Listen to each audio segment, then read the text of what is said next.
Hello दोस्तों, कैसे हैं आप लोग। उम्मीद करते हैं अच्छे होंगे। तो मेरे चैनल को सब्सक्राइब एवं वीडियो को लाइक जरूर करिएगा और कहानी लास्ट तक जरूर सुनना दोस्तों।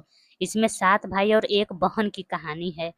बहुत समय पहले की बात है। एक छोटे से गांव में 7 भाई रहते थे। सब मजबूत, मेहनती और अपने अपने काम में माहिर थे। सबसे बड़ा भाई खेत जोतता, दूसरा भाई बैल चराता, तीसरा भाई मछली पकड़ता, चौथा भाई लकड़ी काटता, पांचवा भाई मिट्टी के बर्तन बनाता, छठा भाई ढोलक बजाता और सातवां भाई घर का सारा हिसाब किताब रखता। लेकिन सातों भाइयों की जिंदगी में एक कमी थी।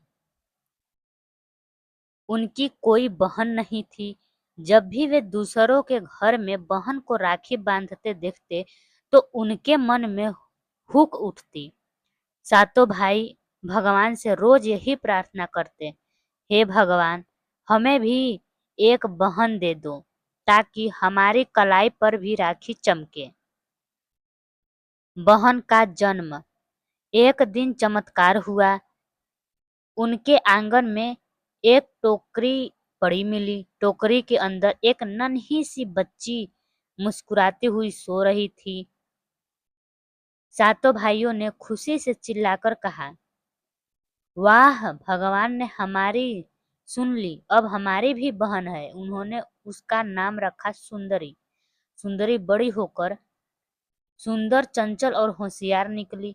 सातों भाई उसे बहुत प्यार करते और हर छोटी सी इच्छा पूरी करते। कोई उसे झूला बनाकर देता, कोई गुड़िया लाता तो कोई जंगल से रंग बिरंगे फूल लाता। भाइयों का लाड। भाई सुंदरी को इतना दुलार करते कि कभी काम भी नहीं करने देते। एक दिन सुंदरी बोली, भैया, मैं भी तुम्हारे साथ खेत में चलूंगी।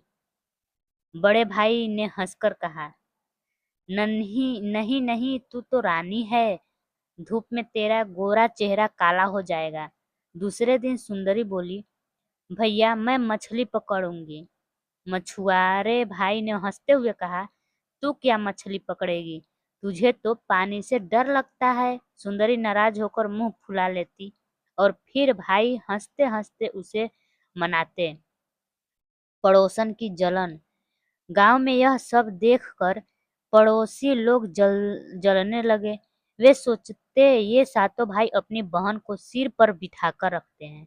अगर ऐसा ही चलता रहा तो वह बड़ी होकर हम सबको नीचा दिखाएगी।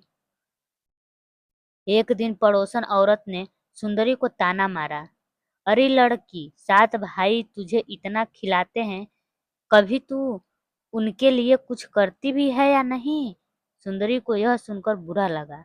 उसने ठान लिया कि अब वह सिर्फ लाड प्यार नहीं लेगी बल्कि भाइयों के लिए कुछ करेगी भी।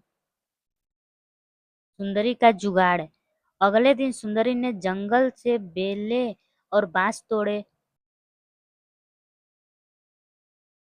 उनसे उसने एक सुंदर टोकरी बनाई। फिर उसने उसमें फूल और फल सजाए और भाइयों को भेंट दी। भाई बोले, अरे वाह, तूने तो कमाल कर दिया। अब तू हमारी राजकुमारी ही नहीं, मददगार भी है।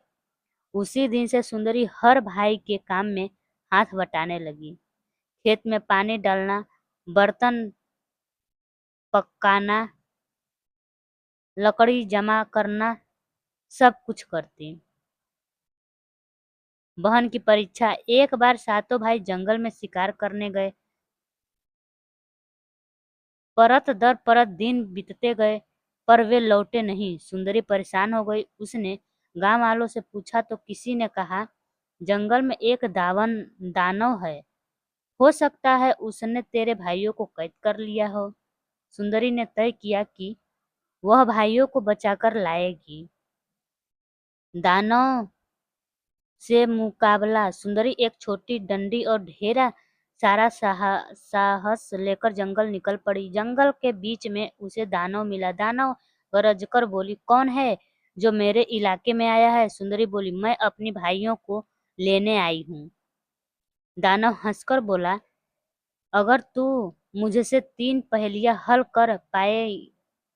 कर गई तो अपने भाई ले जा सकती है, वरना यही कैद हो जाएगी। पहली पहेली, ऐसी कौन सी चीज है जो जितनी निकले उतनी ही बढ़ती है? सुंदरी बोली, ज्ञान। दूसरी पहेली, ऐसी कौन सी चीज है जो टूटे तो आवाज करती है? सुंदरी ने तुरंत कहा, दिल और घड़ा। तीसरी पहेली, ऐसा कौन सी चीज है जो बिना पैरों के दौड़ती है? सुंदरी मुस्कुराई और बोली, नदी। दानव गुस्से से गरजा, हाय रे, तूने तीनों पहेलियां हल कर ली। और वह गायब हो गया। सातों भाई कैद से छूट गए। घर वापसी और सीख। भाई खुशी से सुंदरी को गले लगाकर बोले, बहन, तूने तो हमें बचाकर हमारी जान की रक्षक बन गई।